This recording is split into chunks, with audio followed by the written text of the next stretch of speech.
अंत में चुनाव जीती है कांग्रेस पार्टी बहुत भारी बहुमत से। उससे आंखें खोलनी चाहिए सरकार की, मुख्यमंत्री जी की। तभी समझ नहीं पा रहे हैं। अब झटका जो इनको लगा चुनाव में, अब तो समझना चाहिए। कानून व्यवस्था इसलिए बिगड़ रही है, रोज एक्सीडेंट हो रहे हैं, कोई परवाह नहीं करे डिपार्टमेंट वाले। वोट चोर गद्दी चोर के नारा क्यों लगाया गया? खाली विपक्षी पार्टियों के राहुल गांधी जी बोल रहे अकेले, उससे कुछ नहीं होने वाला। वो खुद ही कह रहे हैं कि भाई जो देश की आने वाली पीढ़ी है उनके जहन में आने चाहिए किस प्रकार के फैसले हो रहे हैं। कभी भी ब्यूरोक्रेट जो होता है, चुनाव आयोग होता है, ये पॉलिटिकल लीडर जो होता है विपक्ष के हो या सत्ता पर कोई हो, उनको इस प्रकार जवाब नहीं दिया जाता है। आपकी ड्यूटी है कि आप अपना धर्म निभाओ, कर्तव्य पूरा करो। 10,000 भेजा रहे थे महिलाओं को। एक महिला का 10,000 का मतलब पूरे परिवार को प्रभावित करना होता है। ये चलता रहा मामला और चुनाव आयोग आके मुंह से बैठा रहा। पूरे देश के लोगों में आक्रोश भी है, गुस्सा भी है और अविश्वास पैदा हो गया है चुनाव आयोग पे। और जिस प्रकार का रवैया सभी एजेंसियों ने अडॉप्ट कर रखा है, उससे देश में सरकार के प्रति भी अविश्वास पैदा हो गया है। प्रारंभ से ही रवैया ठीक दे रहा चुनाव आयोग का।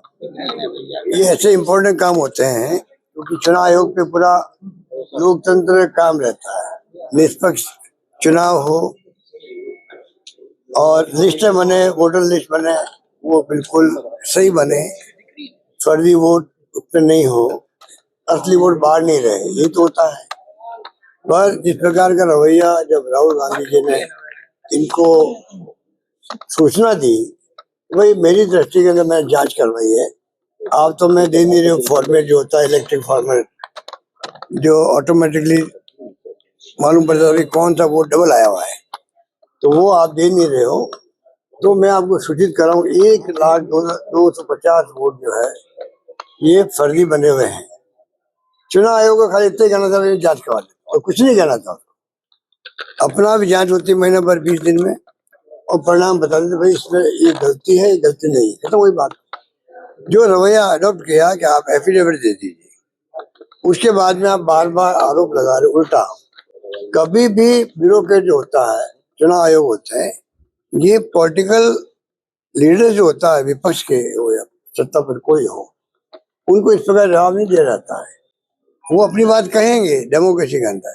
आपकी ड्यूटी है कि आप अपना धर्म निभाओ, कर्तव्य पूरा करो, कोई बात नहीं होती। इतना अविश्वास हो चुका है। बिहार में चुनाव परिणाम आए, राजस्थान में हमारी सब स्कीमें रोक दी, चाहे भले वो मोबाइल फोन की हो, पेंशन हो, बुजुर्गों को, विधवाओं को, दिव्यांगों को पेंशन रोक दी। जो ठेला बढ़ता था खाने पीने के सामान का बंद कर दिया, सब स्कीम हमारी बंद कर दी। और बिहार के अंदर चुनाव चल रहा है, पोलिंग हो रही है, उस दिन तक जा रहा पैसा, पेंशन का भी जा रहा है, वहाँ 1-2 योजना और है, वो पैसा भी जा रहा था। पेंशन 400 से कर दी 1100 कर दी, वो भी जा रहा था। 10,000 भेजा रहे थे महिलाओं को। एक महिला का 10,000 का मतलब पूरे परिवार को प्रभावित करना होता है। ये चलता रहा मामला और चुनाव आयोग आके मुंह से बैठा रहा। ये जो स्थिति बनी है, इसलिए अब जो SIR की शुरुआत करी है 12 राज्यों में, यूपी में क्यों नहीं करी?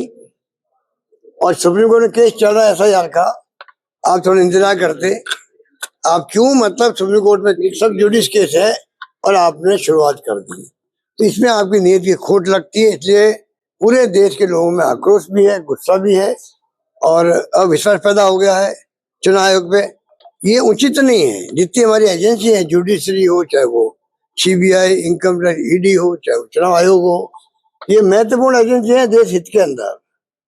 और जिस प्रकार का रवैया सभी एजेंसियों ने अडॉप्ट कर रखा है, उससे देश में सरकार के प्रति भी अविश्वास पैदा हो गया है। ये स्थिति बन गई है। वोट चोर की बात क्यों कहेगी? वोट चोर गद्दी चोर के नारा क्यों लगाया गया? ये जो डाउट क्रिएट हो गए, इसलिए इस तरह नौबत आ गई। तो ये डेमोक्रेसी में मैं समझता हूँ कि जो नॉर्म्स है उसको फॉलो करना आवश्यक है। संविधान डॉक्टर अम्बेडकर ने क्या कहा था, उसके अकॉर्डिंग टू चलेगा तो देश एक रहेगा, अखंड रहेगा। धर्म के नाम पे आप डिवाइड करो देश को, क्या चाहते हो आप? पर मुल्क एक रहे, अखंड रहे। इंदिरा गांधी जी ने जान दे दी पर खालिस्तान नहीं बनने दिया, राजीव गांधी शहीद हो गए और ये लोग परवाह नहीं कर रहे हैं। पता नहीं किस दिशा में ले आएंगे देश को। ये चिंता हम सबको, नागरिकों की होनी चाहिए। बिना नागरिकों के सहयोग के खाली विपक्षी पार्टियों के राहुल गांधी जी बोले अकेले उससे कुछ नहीं होने वाला। वो खुद ही कह रहे हैं कि भाई जो देश की आने वाली पीढ़ी है उनके जहन में आने चाहिए किस प्रकार के फैसले हो रहे हैं ये सच्ची। वेंकटेश को लेकर क्या कहेंगे?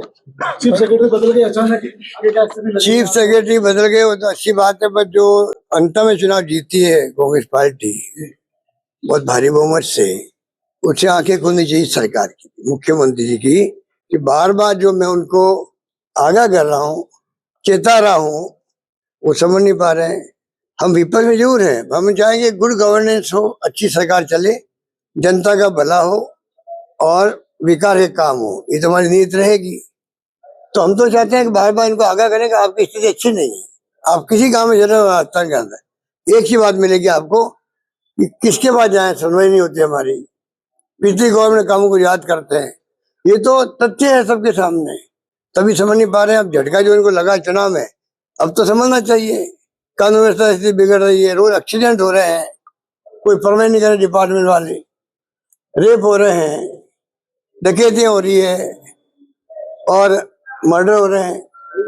और बाकी स्थिति ऐसी है कि आप जोधपुर देख लीजिए, मैं अलग से प्रेस कॉन्फ्रेंस करूंगा यहाँ पर कि जो हमारी बिल्डिंगें खड़ी है, मैंने जाके पत्र लिखा मुख्यमंत्री जी को देखने के बाद में, सुबह लाइब्रेरी की बिल्डिंग खड़ी है, आपका एयरपोर्ट के बाद में स्पोर्ट्स कॉम्प्लेक्स बनाया, 80 करोड़ रुपए लगाए हम लोगों ने, पड़ा हुआ खराब हो जाएगा।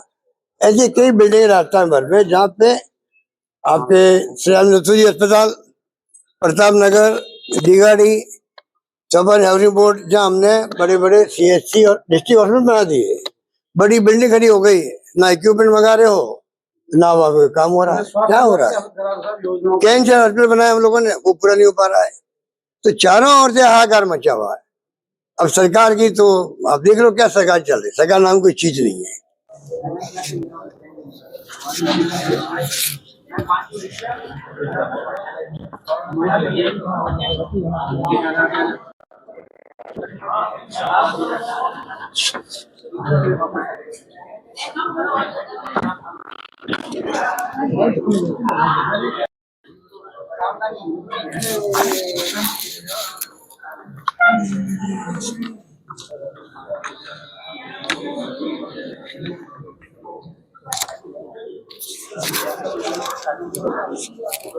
भैया गेट में धक्के मिलेंगे, बिल्कुल मिलेंगे। हाँ हम चल रहा हूँ।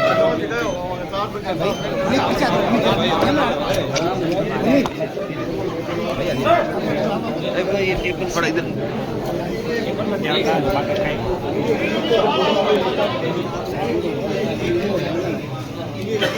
साहब सबसे मिलेंगे, आप बेफिक्र रहो।